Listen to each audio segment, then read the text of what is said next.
Hi, I'm David Breeden. I'm the senior minister at First Unitarian Society of Minneapolis. We are a historically humanist congregation, and this is a humanist perspective on theological and philosophical issues. I've been talking about syncretism, the idea of how different religions and philosophical ideas come together to form new ones. This week, I want to look at the idea of sin and see how the syncretism works in sin. Well, for one thing, there is a history of sin. Oliver Thompson wrote it. What does it mean? What does he mean by that? Well, a scholarly look at sin goes back to various scripture, as we'll do today and also on Thursday, and looks at the way the idea has changed over time. Indeed, some things that are sinful today in many people's mind were not sinful at all in the ancient world, and vice versa. So we do have to look at the history of sin as it develops over time. Now, in the English language, sin, the Merriam Webster tells us, first of all, is an offense against religious or moral law. Right up front, we see that there is a religious law, moral law, that and there is important because is it just because it is against the religion, or is it also because it is against some kind of baseline human morality or ethics? That's the first definition. The second is an action that is or is felt to be highly reprehensible, as in it's a sin to waste food, right? It also can be a shortcoming or a fault, a transgression of the law of God. And again, this steps back into the religious realm, a vitiated state of human nature in which the self is estranged from God. And again, this is a very religious explanation, specifically in this case, the Roman Catholic tradition. So we have these different ideas of what sin even is within the definition. Also, the word sin is an Old English word, apparently, Synn. It begins to appear in the 600s and 700s of the Common Era in written Old English, Synn, as a noun, and singien as the verb. IAN endings in Old English to show verbs as in to sin. But also, interestingly enough, there seems to be a syncretism all the way back in English to probably the Latin word solms or sont, meaning guilty. So it may be that Latin entered into the idea of the Old English word sin way back to the beginning of the use of the word. It's a long time ago, and we really don't know. Hebrew scripture, or what many Christians call the Old Testament, has 6 different nouns and 3 verbs to describe sin. Now, that's interesting, isn't it? Well, I'll go very quickly through because this isn't a lesson in Hebrew, but the nouns go on down from transgression and vices to misdemeanors to trespasses to iniquities and misdeeds to transgressions and iniquity to crime and felonies to blame and fault, to spoilage and corruption. So we see there are several ways to use the term and different terms in Hebrew. In the Hebrew language, the verbs, one of them is to sin or offend or to trespass, another is to transgress.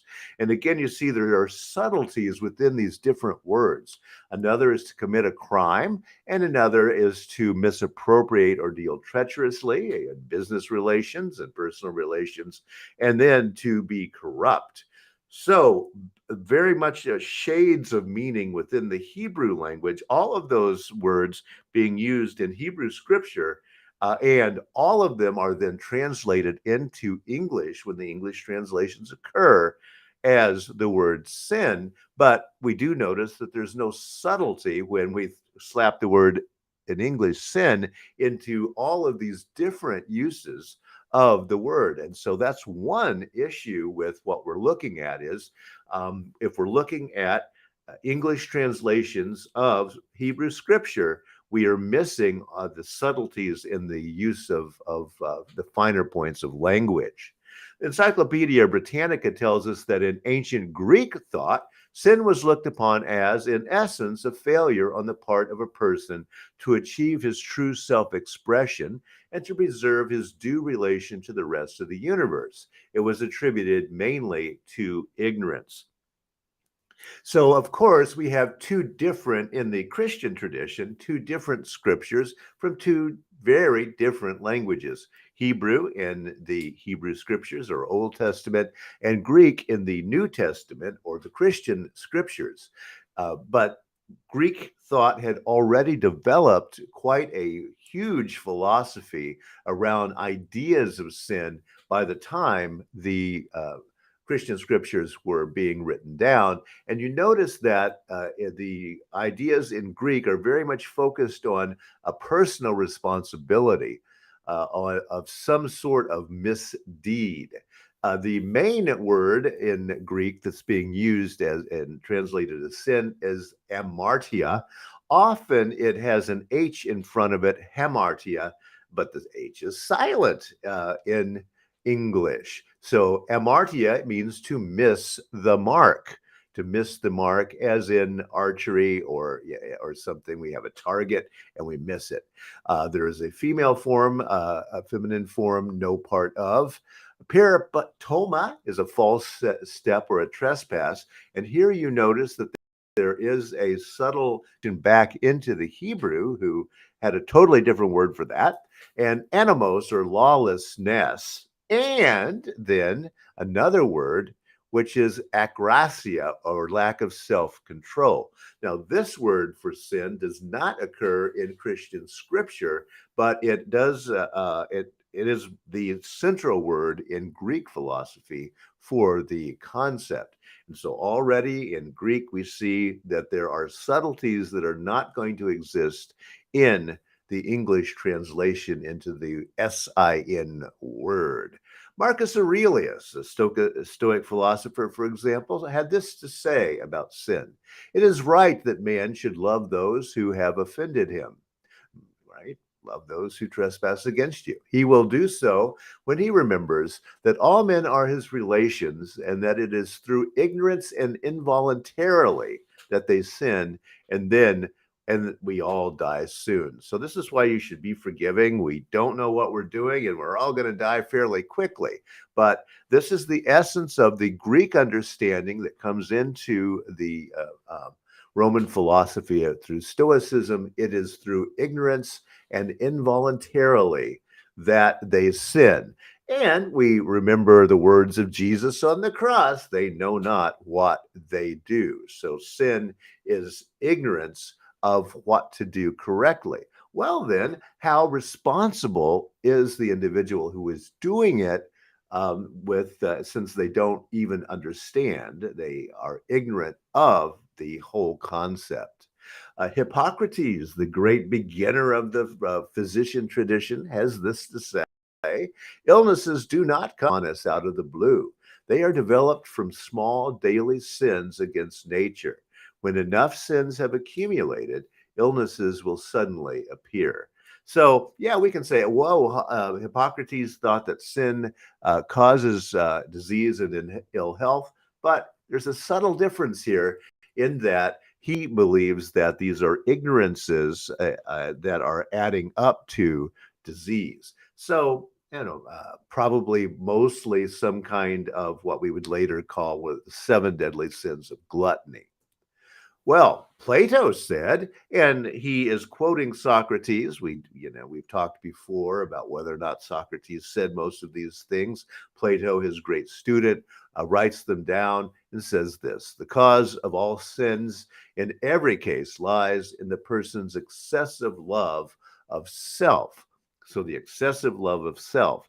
Now, how does that fit into being ignorant? And how does that fit into really quite not quite knowing what to do? Do we need to be taught? Well, yes, that is kind of the essence of Greek philosophy, is that philosophy is about sitting down and realizing those things that we are now ignorant of in order to become a more moral human being. Now, let's look back at the beginning of the concept of sin. Of course, the Hebrew scriptures were not written in the order that they now appear, but the first appearance of the idea or concept of sin occurs in Genesis, the fourth chapter, starting at the fourth verse. And this you will see very quickly is a very famous passage. And Abel, for his part, brought to the firstlings of his flock their fat portions, and the Lord had regard for Abel and his offering. But Cain and his offering had no regard. So Cain was very angry, and his countenance fell. So what's happening here is we have Abel and Cain, the two brothers of Adam and Eve at the first here. And one of them is pleasing to God in the way that he offers sacrifice, and the other is not. This upsets the one who is not acceptable, Cain. The Lord talks to Cain then and says, "Why are you angry? And why has your countenance fallen? If you do well, will you not be accepted? And if you do not do well, sin is lurking at the door. Its desire is for you, but you must master it." So sin is this something outside of us, apparently, that is waiting outside the door for us to, well, what? Get too egotistical? Is that the idea here? Is that it's just jealousy that is creating this sin that God must ignore? It's a good question, and much discussed through the ages. So, if you do well, will you not be accepted? And if you do not do well, sin is lurking at the door. Its desire is for you, but you must master it. And so it appears, at least in the Genesis telling of the word that is now translated into English as sin, that it is something that is out there. It is something that is anthropomorphic in some way. It's human-like or animal-like in some way. That's just lurking out there, waiting. And what is it waiting for? Besides our own egotism, it would appear. And so there is some agreement then within the Hebrew and the Greek traditions, philosophical, theological traditions, about the beginnings of sin. It's our own ignorance or our own will to do that which is not correct. Well, so sin and Stoicism coming out of Greek philosophy and into Roman philosophy, and then ultimately into Christianity, because Stoicism was a very important philosophy coming into Stoicism, as we have discussed on Coffee and Wisdom. Uh, Paul of St. Paul fame was trained in Stoic philosophy. The sins of Stoicism are four: foolishness, injustice, cowardice, and intemperance. Foolishness, injustice, cowardice, and intemperance. Now, foolishness, that can come from ignorance, can't it? Injustice, well, it can't be that I just don't know what is wrong. I haven't learned that yet. And indeed, Socrates, through Plato, suggests that criminals should never be punished. They should just be sat down and talked to so that they understand why what they did was unjust. And then they will say, "Oh, now I see." And according to Plato and Socrates, then they won't do it anymore after they understand. Now, that's a little bit questionable, but that is what they saw. And yes, the criminal justice system would be quite different if we listened to the ancient Greek philosophers. So, foolishness, injustice, cowardice. Very basic a sin within the Greek and Roman traditions of being afraid to step up into moral duty, whether that be in warfare or in court or just to your neighbor next door. And then intemperance, which we will see, of course, as Hippocrates, that intemperance, drinking too much, eating too much, doing too much of this or that, will add up slowly to well, disease, and you're damaging your body and your morality at the same time through this intemperance. So then the sins and Stoicism will tell us not to be foolish, not to be unjust, not to be a coward, and not to be intemperate. Well, that is kind of a very, very quick summary of what the Hebrew and Greek words add up to mean the word sin in the English translations.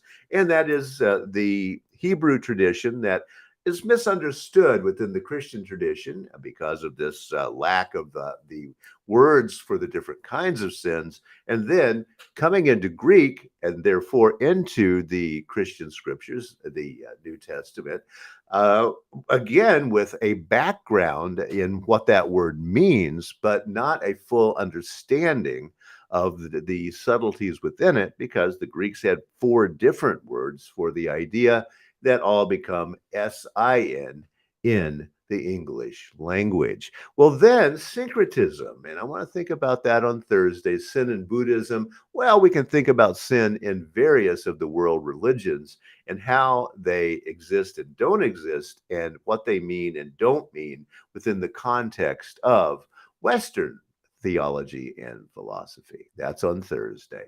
Thanks so much for joining me today. If you have any questions or comments, I'm minister at firstunitarian.org. Thanks so much for joining me today, and I will be back on Thursday for more looks at sin.